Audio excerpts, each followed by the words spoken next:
Seconde épître de Paul aux Corinthiens, chapitre 2. Je résolus donc en moi-même de ne pas retourner chez vous dans la tristesse. Car si je vous attriste, qui peut me réjouir, sinon celui qui est attristé par moi?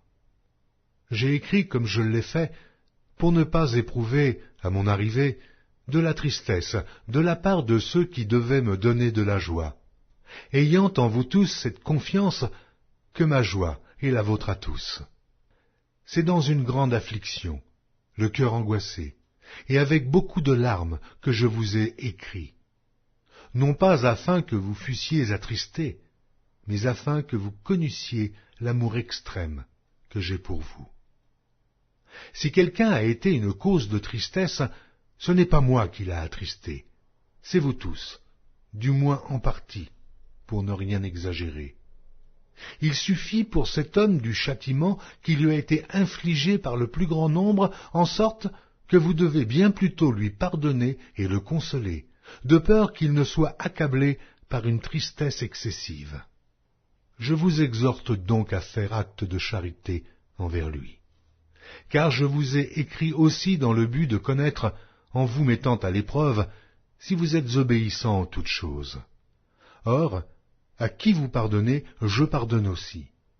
Et ce que j'ai pardonné, si j'ai pardonné quelque chose, c'est à cause de vous, en présence de Christ, afin de ne pas laisser à Satan l'avantage sur nous, car nous n'ignorons pas ses desseins.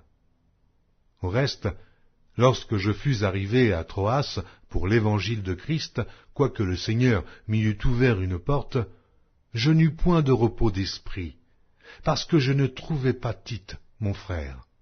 C'est pourquoi, ayant pris congé d'eux, je partis pour la Macédoine.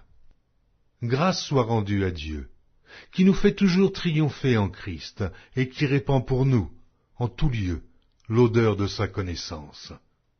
Nous sommes, en effet, pour Dieu la bonne odeur de Christ parmi ceux qui sont sauvés, et parmi ceux qui périssent. Aux uns, une odeur de mort, donnant la mort. Aux autres, une odeur de vie, donnant la vie. Et qui est suffisant pour ces choses? Car nous ne facilifions point la parole de Dieu, comme font plusieurs, mais c'est avec sincérité, mais c'est de la part de Dieu que nous parlons Christ, devant Dieu.